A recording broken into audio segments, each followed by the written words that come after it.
Something is quietly taking shape behind the scenes in Pittsburgh, and if you've really been paying attention to how this front office operates, you can start to connect the dots. The idea isn't just about making a pick at number 21 and calling it a day. It's about positioning, leverage, and timing. And right now, everything points to Pittsburgh Steelers general manager Omar preparing for calculated movement during the first 2 days of the draft. Let's get straight to it. There's a real scenario in play where the Steelers consider moving up in the first round. But here's the key detail that fans need to understand. This isn't about desperation. This is about discipline. The philosophy is clear. If they move up, it has to be for the right player at the right cost. Overpaying is simply not part of the plan, because the reality is, sitting at pick 21 still gives Pittsburgh access to legitimate first-round talent at multiple positions of need. And those needs are not a mystery. Wide receiver, offensive line, especially left guard, and safety. These are the core areas the Steelers are focused on, and the depth at those positions in this class gives them flexibility. There's a strong belief internally that players like My Lemon, Jordan Tyson, Omar Cooper Jr., Casey Conception, and Denzel Boston could realistically be available when Pittsburgh is on the clock. That's important because it lowers the urgency to force a trade up. Now, when we talk about the offensive line, things get even more interesting. Names like Spencer Fano, Venga Ewing, and Caden Proctor enter the conversation. And here's where it gets real. Even if some fans hesitate on Proctor, the physical tools are undeniable. At over 350 pounds, with strong hand placement and a solid anchor, he has the profile of a player who can step in immediately at left guard in the NFL. That's not projection, that's readiness. Then you shift to the safety position. A top name like Caleb Downs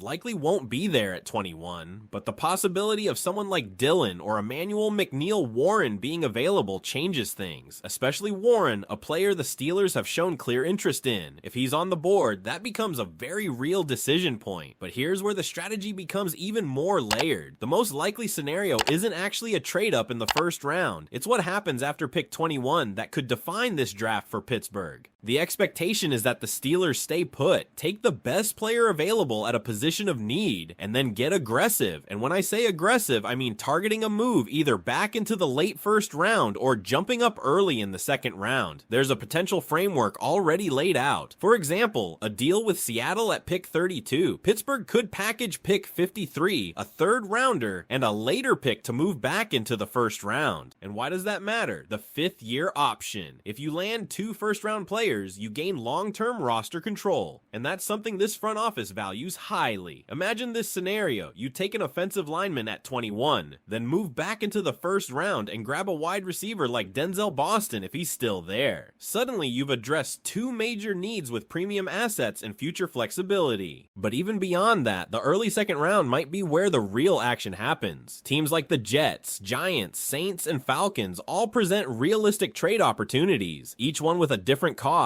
each one with a different level of aggression required. And the targets? They're very specific. At wide receiver, you're looking at players like Chris Bell, Chris Brazell, and Jeremy Bernard. And here's something that stands out. The Steelers have already done their homework on Bernard. Combined meetings, top 30 visits. The interest is real. If they miss out on the top tier receivers, he becomes a name to watch closely. At guard, Emmanuel Pregnon is generating serious buzz as a potential late first rounder. If he slips into the early second, don't be surprised if Pittsburgh makes a move. Then you've got names like Chase Basantis, Kane Rutledge, and Jennings Dunker. Players who fit the Steelers' physical identity, especially Dunker, who projects as a natural fit inside with a strong, aggressive run-blocking mentality. And here's the big picture. This isn't about one move. It's about sequencing. It's about maximizing value across multiple picks while still being aggressive enough to go get your guy when the opportunity presents itself. So now it comes down to this. If you're building this draft from the Steelers' perspective, what's your ideal first 2 picks? Are you going wide receiver and guard? Guard and receiver? Does safety sneak into that equation? And more importantly, do you trust this front office to execute this kind of aggressive, calculated strategy when the moment comes? Because once you start connecting all of these dots, it becomes clear that this isn't just a passive draft approach. It's a layered plan, where every move depends on how the board falls and how aggressive Omar wants to be in the moment. Take that early second hard window, for example, ties where things could really accelerate. If the Steelers identify a player sleeping just a few spots ahead of pick 53, they have the ammunition to go get him. Packaging picks like 53 and affair de roder to jump into the low 30s, potentially with a team like the New York Jets. Is this possible? It's realistic. And if that happens, you're suddenly looking at Pittsburgh controlling two premium selections within the top 35. Now think about the ripple effect of that. If they walk away from day one with a wide receiver or offensive lineman at 21, and they immediately follow that up with another high-impact player early in round 2, you've essentially reshaped two critical areas of your roster before most teams even settle into day 2. That's how you accelerate a roster build without sacrificing your long-term draft capital entirely. And there's another angle here that fans should the overlook, flexibility with mid-round assets. The Steelers are in a position where they can move in multiple directions. If they want to be more aggressive, they can package multiple day 2 picks and even dip into early day 3 to clean the board.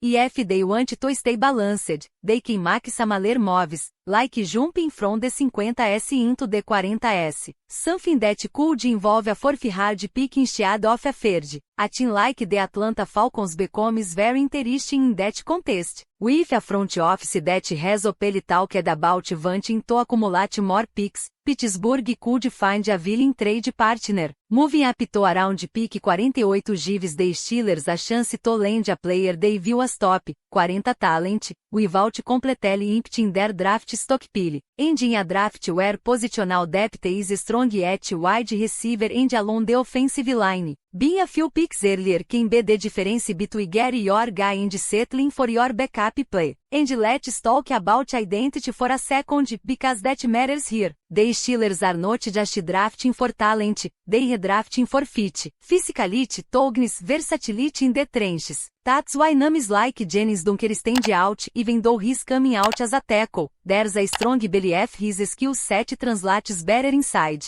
And when you watch how he plays, the aggression, the hand usage, the edge he brings in the run game, it screams Pittsburgh. Those are the types of players this organization has always valued. Same thing goes for the wide receiver position. This is just about adding another name to the room. It's about finding a player who can contribute immediately, stretch the field, and complement what's already on the roster. That's why the sorting process matters so much. Meetings, visits, interviews, and why someone like Jeremy Bernard could be higher on their board than people realize from the outside. So when you step back and look at everything, the strategy becomes clear. Stay disciplined at 21. Let the board come to you. Then once the first domino falls, be ready to strike. Whether that means trading back into the first round for the 5th-year option, or jumping up early in the second to secure a priority target, the Steelers are setting themselves up to control the flow of their draft. And if they execute this the way it's been lined up, you could realistically see them address wide receiver,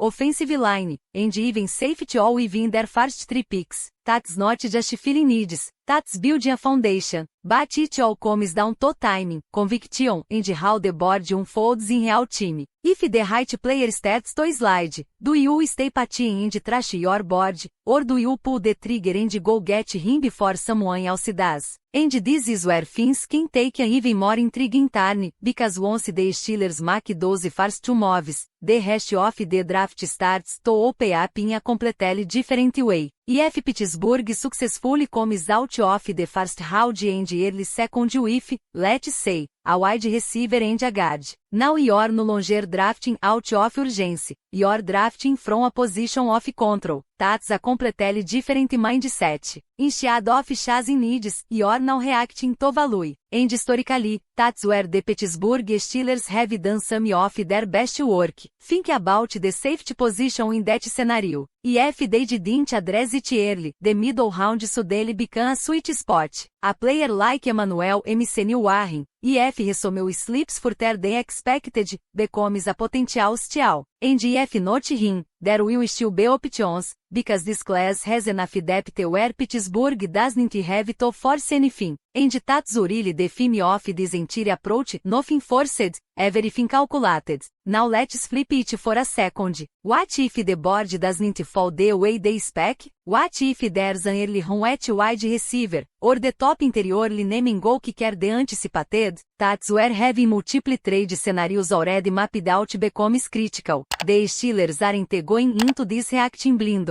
They already have framework in place with teams like the Giants, Saints, and Falcons, where they know exactly what it would cost to move up a certain number of spots. That preparation is what allows you to act fast when the moment comes. Because during the draft, hesitation is how you lose players. And there's another layer here that fans should really keep in mind, the long-term roster structure. When you talk about potentially trading back into the first round, that fifth-year option instead of a bonus, it's a strategic advantage. It gives you cost control over premium talent at key positions, which becomes incredibly valuable when you're managing the salary cap and planning extensions for core players down the line. So if Pittsburgh says a player they believe can be a cornerstone, whether it's a receiver, a lineman, or even a defensive piece, don't be surprised if they make that move to secure the extra year of control. That's how modern front offices think, and Omar has already shown that he understands that balance between aggression and sustainability. And let's not ignore the psychological aspect of this either. When a team is not to be active, to be willing to move around the board, it changes how other teams operate. If the Steelers are calling, if they exploring the house, it puts pressure on other front offices to act as well. That's how you create leverage without even making a move yet. So by the time we get into the later stages of day 2, Pittsburgh could find itself in a position where they've already secured 2 or 3 impact players,